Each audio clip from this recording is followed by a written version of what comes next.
new tricks. I realized about 3 days ago that the first time you were in New York. The first time I was in New York was Saturday, July 10th, 1960. That was the day of my birth. So instead, oh good, I got that. So instead, you're going to hear about the very first concert I went to. Yeah, all right. Woo! When I was 12 and my best friend Nikki was 13, we had a deep dark secret that we didn't share with anybody. We still sometimes, occasionally, play Barbie dolls. In her house, not in my house, in her house, and we played it in the hall in front of her big brother Frankie's door, but we did weird things with these Barbies. We would take all their clothes off. We would razor their hair. We'd draw things on them. We'd strip them naked and we'd bang them together doing something that we called banging. Now, why were we so depraved, such depraved children? Because we were stoned out of our mind from contact highs. Because Nikki's big brother Frankie, who was in high school, every day after school, he went into his room with his girlfriend Cheryl, proceeded to have loud, noisy, banging sex, and smoked clouds of weed, which came out of every crack of the door, and got us two so friggin' wasted.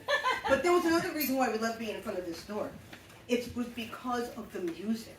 This is the 1970s, people, so we were hearing things like Cream and Tommy the Who and Aqualung and Jimi Hendrix and our favorite, Black Sabbath. Oh my God, I love Black Sabbath. And when Volume 4 came out, they played that on heavy rotation with heavy, Sensibilia weed or something. So we just get wasted. And Nikki, she liked ballads. You know, later on she was like a hair metal girl. She liked the I'm going through changes. Not me. I like the hard stuff. I love Tomorrow's Dream. Well,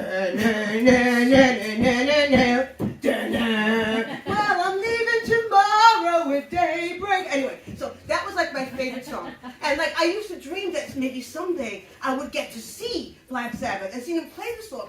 Every time I heard this song, it did things to me. The hairs on my head went up, and I felt tingling all over my body, all the way deep down to the part I really didn't think about that much, because I was only 12 years old. I was like, what's going on? So anyway, one day, we're sitting in front of Frankie's door, waiting for the action to start so we could start banging Barbies. But instead, Frankie and his girlfriend Cheryl come bounding in. They come bounding into the apartment. We're going to see Black Sabbath. We're going to see Black Sabbath. So what happened was Frankie won a trivia contest on the radio station. I want to say it was WPLJ 95.5, WPLJ half the J. I don't know. But he won 4 tickets to see Black Sabbath. And Nikki was like, well, me and Michelle can go too, right? And he's like, fuck you, I ain't bringing children along. And then right behind Frankie and Cheryl was their mother, Marie. And Marie was like, you going to see a concert? Frank, let me see those tickets. So, oh, come on, Mom. Come on, we want to bring James and Misty with us. Let me see those tickets, Frank. So he hands her the tickets, and she looks and she goes, oh, Nassau Coliseum. And she goes ahead of Bronx Act. She's like, oh, Nassau Coliseum, huh? How do you think you're going to get there? Well, Ma, I thought you would give me the car. You're going to take my car? No, you're not taking the car to no Nassau Coliseum out in Long Island unless you bring them. Oh, Ma, come on. Nope, that was it. The only way that Frankie and Cheryl were going to go to see Black Sabbath is if they brought me and Nikki. And Frankie's mother was like, Michelle, would you like to go? And then, yes. Okay, I'll call your mother. So she calls my mother. She calls my mother and says, oh, yes, Mrs. Carlo. One of us, Frankie won tickets for this concert. It's on Long Island, but I promise you'll be home by 11. And my mother said yes. Yeah. She said, yeah, my mother's from Puerto Rico. She don't know what the fuck Black Sabbath is. She had no idea about banging or secondhand smoke or how I used to feel down and what I now know is called Your Toto every time I heard that song. So anyway, the day the concert comes, it had been postponed for months, and which was a good thing. I mean, it was a good thing for Ozzy Osbourne because he went to rehab. But it was a good thing because had it not been postponed for the others for 6 months, I wouldn't have been able to go because it was going to be on a Thursday or Tuesday or something. But now it was on a Friday, so I was able to go. So we get into the car with Frankie and Cheryl, and as soon as we get in the car, he's like, "Shut up! I don't want to hear nothing." And we're just like, "Yeah, that's fine," because we were. And they start smoking. No, I got to put this way. Cheryl smoked weed. Frank did not smoke while he was driving, but they were blasting 8 tracks of Black Sabbath all the way there. And I got really dressed up for the occasion. I've had my mother put my hair into like 4 different pigtails with different colors of string, and I was wearing a pink elephant bell bottoms, and I was wearing a shirt that said "Love, peace, love, peace, love, peace," and I had baby blue croquettes with jingle bells on them, because that's what you wore when you were in 7th grade. Now, meanwhile, Nikki, basically, she was a year older than me, so she had developed over the past 6 months, and her hair was like weird, like.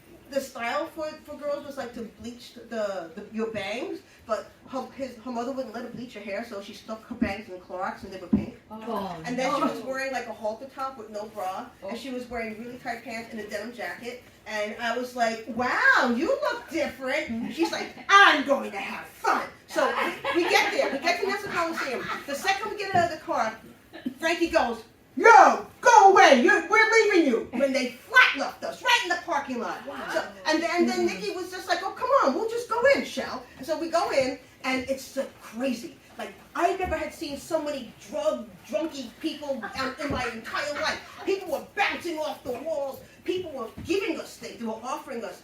I knew what joints were. They offered us joints. They offered us things that looked like Tic Tacs, but I knew that those were pills. And like wine skins. They said, "Come on, drink." And I was like, No, thank you. No, thank you. And meanwhile, Nikki was like, "Yeah!" She was like taking everything.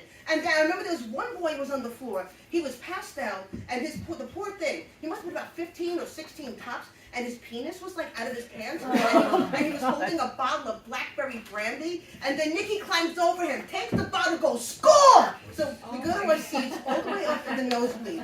And I don't know if anybody went to a concert in the 70s, 80s, or 90s when people were still allowed to smoke, but all you saw were the flickering lights. Yeah. And all those lights, plus the smell of all the weed and hash, and just the feeling of being there. I was stoned out of my fucking mind. I hadn't had anything. And I was just like, whoa. And then Black Sabbath came on.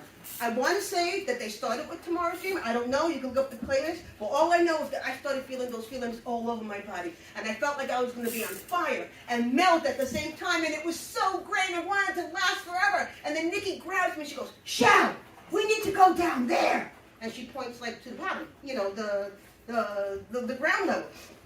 I'm like, "How are we going to go down there?" She goes, "Watch me." And she climbs over the railing, and she goes, "Hey, Blondie, catch me. I'm going to jump." So she jumps, and these boys catch her, and like they're like feeling her up. And I'm just like, holy shit. And they like, come on, you jump too. I jumped. They caught me, they put me down, and they patted me on the head. And they said, you watch your friend, be a good girl. And I was like, yeah, I will. So anyway, because I looked like I was like 5, okay? And so anyway, so we're at the ground level, and we're trying to get closer and closer and closer to the stage. And Nikki's like lost her jacket, so like she's bouncing around with her halter and her pink hair, and she's stoned out of her face, and I'm trying to catch up with her because I'm trying to like look after her, I think, I don't know. Because I'm the one that's a year younger, right? So anyway, she goes, "We gotta go this way." So we go off to the side, and there's just like this long hallway. But the stage is like over here. And I'm like, why is she going over there? So we're walking and walking, and then we see this guy, and he looked like, oh God, he looked like something scraggly Jesus out of the dust. Like he had a bag, and he's looking, and he's like, he looks at her, he sees me, he dismisses me. He sees Nikki, and he goes, "Come on, girl. Come here, come this way." And Nikki starts following him like this. Like she's so gone, she's like, no. She's like following him. And then this other man comes out, and he's carrying what I think is very strange. 2 bird cages with white doves in them. Those are the white cages. And he puts the cages down, looks at me with my pigtails, and he goes, "Get your friend! Run, girls, run! Run as fast as you can!" So I run up, I grab Nikki, we go out the first door that I could see to the left. And we're back in the parking lot. Oh, wow. We are back in the parking lot. We are wandering along the parking lot. We didn't see any concert. Nikki throws up about 7 times, like all various rainbow colors. And they say God protects fools, drunks, and small children. And that night he protected all 3 because somehow, magically, we run into Frankie and Cheryl right at the end of the concert. And we're driving home, and it's already 11 o'clock, so I know I'm going to be in trouble. And Nikki is like throwing up out the window, in the window, all over the place. And when we got back, she got into a lot of trouble. But I didn't. And you know what? My Barbie days were over. It was nothing but rock and roll for my life from that day forward. Yeah. And that night, people, is the reason why the young kids today are all on leashes. Thank you.